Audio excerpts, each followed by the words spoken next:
ఎంతోమంది లక్షలు సంపాదిస్తున్నా ఎప్పుడూ ఏదో ఒక ఆర్థిక ఇబ్బందుల్లోనే ఎందుకుంటారు. కానీ అదే సమయంలో సగటు ఆదాయమున్న కొందరు మాత్రం ఎవ్వరికీ తెలియకుండా సైలెంట్గా పెద్ద సంపదను ఎలా సృష్టిస్తారు. హ్మ్. ఇది చాలా కామన్గా వచ్చే సందేహం. ఒక పక్క భారీ ప్యాకేజీలు తీసుకునేవాళ్లు కూడా నెలాఖరుకు క్రెడిట్ కార్డు బిల్లులు కట్టలేక ఇబ్బంది పడుతుంటారు కదా.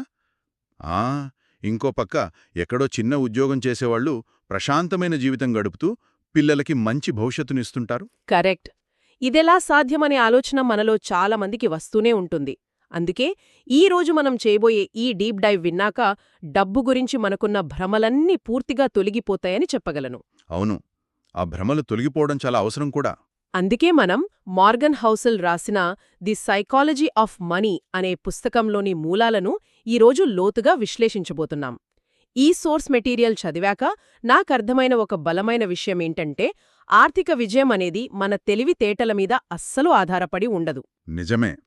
మనం ఎంత చదువుకున్నాం అన్నదానితో దానికి ఏమాత్రం సంబంధం లేదు. అది పూర్తిగా మన ప్రవర్తన మీద ఆధారపడి ఉంటుంది. ఫైనాన్స్ అనగానే మనం అదొక మ్యాథ్స్ సబ్జెక్ట్ అని అనుకుంటాం కదా. అందులో ఎక్సెల్ షీట్లు, ఫార్ములాలు ఉంటాయని ఫీల్ అవుతాం. సరిగ్గా చెప్పారు. కాని హౌసెల్ దాన్ని పూర్తిగా ఒక సైకాలజీ కోణంలో, మన భావోద్వేగాల కోణంలో విశ్లేషించారు. అంటే డబ్బును మేనేజ్ చేయడం అనేది ఫిజిక్స్ లాగా ఖచ్చితమైన రూల్స్తో నడిచే సైన్స్ కాదు. మన భయాలతో, అత్యాశతో ముడిపడి ఉన్న ఒక స్కిల్ అన్నమాట. దీన్ని కొంచెం లోతుగా చూద్దాం. ఈ సోర్స్ మెటీరియల్లో ఉన్న రొనాల్డ్ రీడ్ కథ నాకు చాలా ఆశ్చర్యం కలిగించింది తెలుసా. అతను ఒక గ్యాస్ స్టేషన్లో 25 ఏళ్లపాటు కార్లు రిపేర్ చేశాడు. అవును, ఆ తర్వాత మరో 17 ఏళ్లు ఒక స్టోర్లో స్వీపర్గా నేలలు తుడిచాడు కూడా. అతనికి ఫైనాన్స్ గురించి పెద్దగా ఏమీ తెలీదసలు. అదే కదా.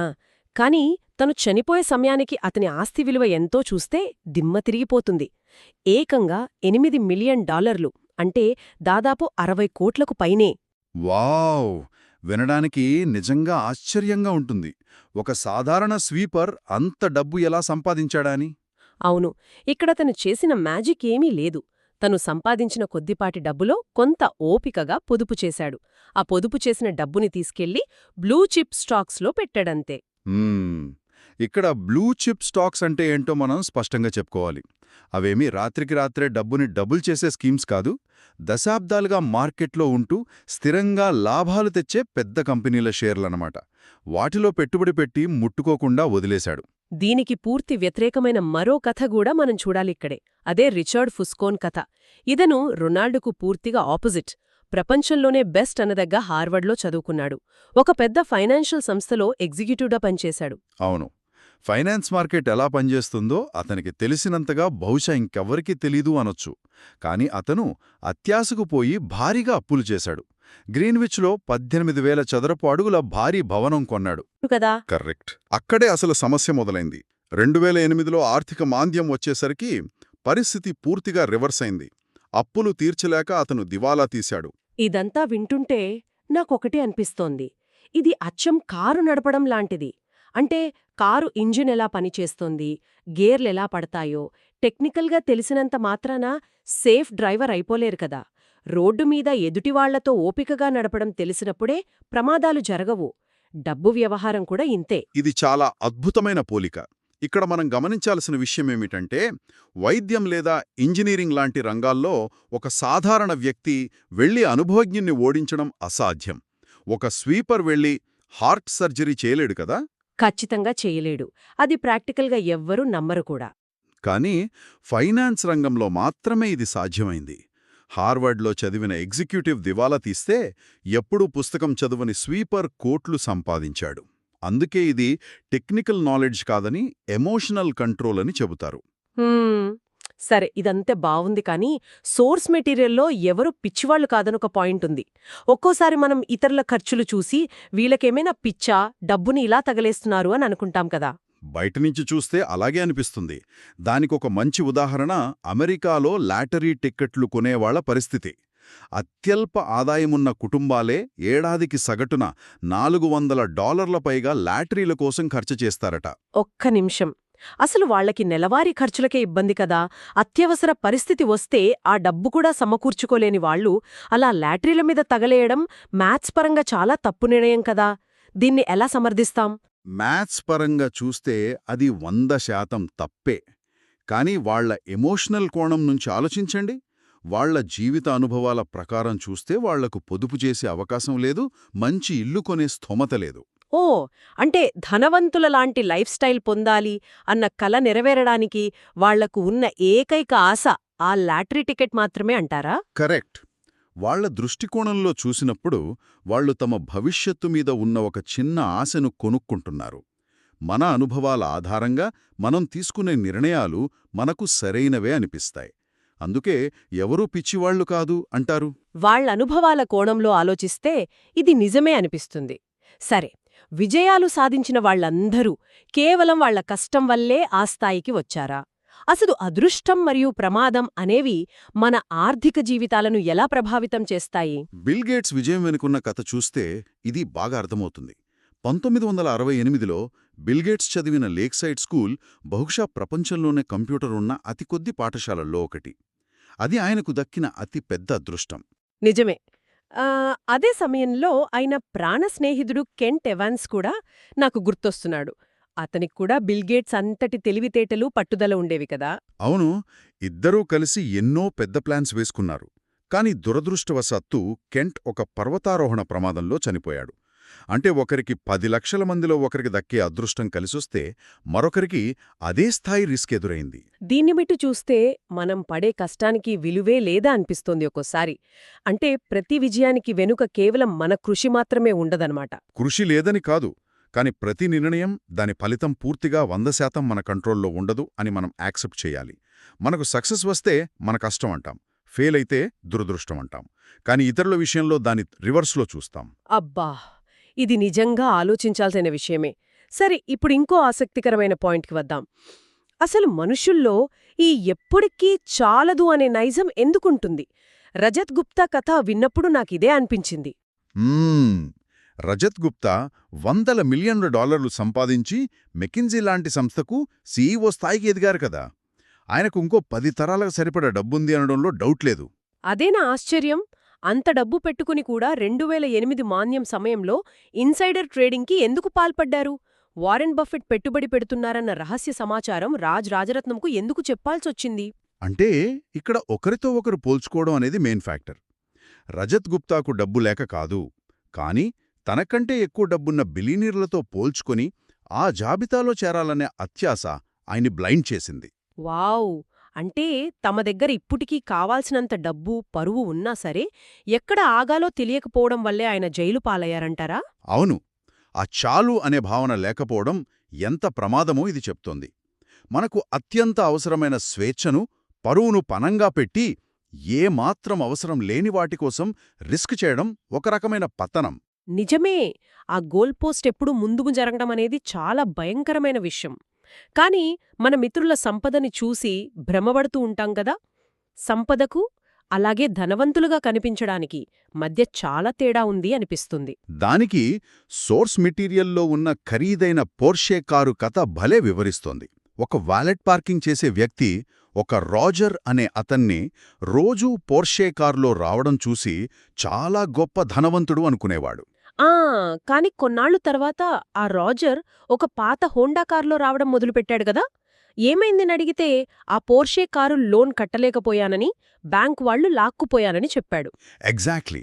అంటే ఆ కారు రాజర్ నిజమైన సంపదను చూపించలేదు, తను చేసిన అప్పును మాత్రమే చూపించింది. ఇక్కడ రిచ్కి మరియు వెల్త్కి మధ్య ఉన్న తేడాను మనం క్లియర్గా అర్థం చేసుకోవాలి. అంటే రిచ్ అనేది మన కంటికి కనిపించే ఖర్చులన్మాట. పెద్ద బంగ్లాలు, ఖరీదైన కార్లు, బ్రాండెడ్ బట్టలు లాంటివి ఎవరైనా అప్పు చేసి కూడా ఈజీగా మెయింటైన్ చేయొచ్చు. కరెక్ట్. కానీ వెల్త్ అంటే మనం ఖర్చు పెట్టకుండా దాచిన డబ్బు, మనం కొనకుండా వదిలేసిన కార్లు, వేసుకొని డైమండ్స్, ఇవన్నీ వెల్త్ కిందకొస్తాయి. ఈ వెల్త్ ఎవరికంటికి కనిపించదు, కానీ అదే మనకు స్వేచ్ఛనిస్తుంది. అద్భుతం. అసలైన సంపద అనేది కనిపించనిదైతే దాన్ని ఎలా నిర్మించాలి? ఇక్కడే కాంపౌండింగ్ శక్తి మరియు సహనం గురించి ఒక మంచి పోలిక వస్తుంది కదా. మంచు యుగం లేదా ఐసేజ్ గురించి మనం వినే ఉంటాం. అవును, భూమి ఎప్పుడూ ఒక్కసారే ఆకస్మికంగా గడ్డగట్టుకోలేదు. వేసవిలో కరగకుండా మిగిలిపోయిన చిన్న చిన్న మంచు పొరల మీదే మళ్లీ మళ్లీ మంచు కురిసి శతాబ్దాల వ్యవధిలో మంచుయుగం ఏర్పడింది కదా. ఆ అదే ఫార్ములా డబ్బు విషయంలో కూడా పనిచేస్తుందా? ఆ చిన్న మంచు పొర కరగకుండా ఉండటమే ఇక్కడ కీలకమని నాకు అర్థమైంది. 100% కరెక్ట్. ఆ చిన్న లాభాన్ని ఖర్చు చేయకుండా మళ్లీ పెట్టుబడిగా వదిలేయడమే కాంపౌండింగ్. వారెన్ బఫెట్ సంపద వెనుకున్న అసలు రహస్యం కూడా ఇదే. ఆయన టెక్నికల్ స్కిల్స్ కంటే ఆయనకున్న ఓపిక చాలా ఎక్కువ. అవును, ఆయన 10 ఏళ్ల వయసు నుంచే పెట్టుబడులు పెట్టటం మొదలుపెట్టారు అని విన్నాను. ఆయన మొత్తం ఆస్తులో 99% ఆయనకు 65 ఏళ్లు దాటిన తర్వాతే వచ్చిందట కదా. అవును, ఆ కరగని మంచు పొరల్లాగా చిన్నపాటి పెట్టుబడులు దశాబ్దాల పాటు అలా వృద్ధి చెందుతూనే ఉన్నాయి. అదే కాంపౌండింగ్ చేసే అసలైన మ్యాజిక్. సరే, ఇదంతా విండుంటే పెద్దవాళ్ల కథల్లా బాగానే ఉన్నాయి కానీ, సగటు మధ్యతరగతి జీవితాలకు ప్రతి నెలా జీతం కోసం చూసేవాళ్లకు దీన్ని ఎలా అన్వయించుకోవాలి? ఈ ఇన్‌స్టాగ్రామ్ లైఫ్ స్టైల్ చూసి ఈఎంఐల మీద బతికేవాళ్ల పరిస్థితేంటి? ఇది చాలా ముఖ్యమైన పాయింట్. ఇతరుల ట్రిప్స్, వాళ్ల కార్లు చూసి మన స్టేటస్ కూడా అలానే ఉండాలని ఆరాటపడటం నేటి జీవనశైలిగా మారింది. ఇక్కడ గుర్తుంచుకోవాల్సిన విషయం ఒకటే: పొదుపు అనేది మన ఆదాయం మీద కాదు, అది పూర్తిగా మన ఈగో మీద ఆధారపడి ఉంటుంది. వావ్! పొదుపు అంటే మన సంపాదనలోంచి మన ఈగోని తీసేయగా మిగిలినది అంటారా? అంటే మనకు ఏమాత్రం అవసరం లేని వస్తువులను మన దగ్గర లేని డబ్బుతో కొంటున్నామన్నమాట. పను నిరూపించుకోవడం కోసం కొంటున్నాం. ఇదంతా పక్కన పెడితే ఫైనల్గా డబ్బు మనకు ఇచ్చే అతి పెద్ద లాభం మన సమయం మీద మనకు కంట్రోల్ ఇవ్వడమే కదా. నిజమే. ఉదయం నిద్ర లేవగాని నాకు నచ్చిన పని, నాకు నచ్చిన వాళ్లతో ఎంతసేపైనా నేను చెయ్యగలను అని ధైర్యంగా చెప్పగల స్వేచ్ఛను ఆ దాచిన డబ్బే ఇస్తుంది అనడంలో ఎలాంటి సందేహం లేదు. ఇవన్నీ తెలుసుకున్నాక మన రోజువారీ ఆర్థిక నిర్ణయాలు ఎలా మారాలంటే, మనము యంత్రాల్లాగా ఖచ్చితమైన లెక్కలతో అంటే రేషనల్గా బతకడం కన్నా మనుష్యుల్లాగా రీజనబుల్ నిర్ణయాలు తీసుకోవాలి. ఆ అంటే రేషనల్గా కాకుండా సహేతుకమైన నిర్ణయాలు తీసుకోవాలి అంటారు. ఏ నిర్ణయం తీసుకున్నా మనకు రాత్రిపూట ప్రశాంతంగా నిద్రపడుతుందా లేదా అనేదే ముఖ్యం కదా. అవును, అప్పు తీసుకుని మార్కెట్లో పెడితే ఎక్కువ లాభం రావొచ్చు అని ఎక్సెల్ షీట్ చెప్పొచ్చు, అది రేషనల్. కానీ మార్కెట్ కాస్త కిందకి పడిపోతే మనకు ప్రశాంతత కరువవుతుంది. అందుకే అప్పు లేకుండా పెట్టుబడి పెట్టడం అనేది రీజనబుల్. ఇది చాలా ప్రాక్టికల్గా ఉంది. అలాగే సోర్స్ మెటీరియల్లో ఇంకో విషయం ఉంది, మార్కెట్ హెచ్చుతగ్గుల గురించి. దాన్ని ఒక ఫైన్ లాగా కాకుండా ఒక ఫీజ్లాగా చూడాలి అని. ఇది నిజంగా భలే ఆలోచన కదా. ఎగ్జాక్ట్లీ. మనం డిస్నీల్యాండ్కి వెళ్ళినప్పుడు $100 పెట్టి టికెట్ కొంటాం. అది మనం ఏదో తప్పు చేసినందుకు పడిన ఫైన్ కాదు కదా, రోజంతా ఎంజాయ్ చేయడానికి కట్టే ఫీజు. అద్భుతం. స్టాక్ మార్కెట్లో కూడా వాలటాలిటీ ఉంటుంది, పోర్ట్ఫోలియో పడిపోవచ్చు. దాని మనం తప్పు చేసినందుకు పడిన ఫైన్ అనుకోకుండా భవిష్యత్తు లాభాల కోసం చెల్లించే ఫీజు అనుకోవాలి. ఎమోషనల్ కంట్రోల్ అంటే ఇదేనేమో. ఫైనల్గా ఒక విషయం చెప్పాలి. చరిత్ర అనేది ఎప్పుడూ ఒకేలా పదే జరగదు, కానీ మనిషి ప్రవర్తన మాత్రం రిపీట్ అవుతుంది. అందుకే మన ఆర్థిక ప్రణాళికల్లో ఎప్పుడూ కొంత మార్జిన్ ఆఫ్ సేఫ్టీ ఉంచుకోవాలి. అంటే మనం అనుకున్నది జరగకపోయినా మనం తట్టుకొని నిలబడేలా ఒక సేఫ్టీ నెట్ ఉండాలన్నమాట. ఇదంతా విన్న తర్వాత ఆర్థిక విజయం అనేది ఒక సైన్స్ కాదు, అదొక సాఫ్ట్ స్కిల్ అని నాకు స్పష్టంగా అర్థమైంది. నిజమే, ఇదొక జీవన విధానం. మనం డబ్బుని ఎలా చూస్తున్నామన్నది మన జీవితాన్ని మనం ఎలా ప్లాన్ చేసుకుంటున్నామనే దానికి అద్దం పడుతుంది. ఈ రోజుటి డీప్ డైవ్ ముగించే ముందు ఒక ఆలోచింపజేసే ప్రశ్న: డబ్బు అనేది కేవలం తెలివితేటలకు కొలమానం కానప్పుడు, మన ప్రతిరోజూ పునరావృతం చేస్తున్న ఏ ప్రవర్తన మన భవిష్యత్తును నిశ్శబ్దంగా మారుస్తోంది? ఈ ఆలోచనతో ఈ రోజుటి డీప్ డైవ్ను ముగిస్తున్నాం. ఖచ్చితంగా ఇది లోతుగా ఆలోచించాల్సిన విషయమే. వినేవారు ఆర్థికపరంగా చేసిన అతిపెద్ద పొరపాటేంటి, లేదా వినేవారు నేర్చుకున్న ఒక ముఖ్యమైన పాఠమేంటో మాతో కామెంట్స్లో పంచుకోండి. ఆలోచిస్తూ ఉండండి.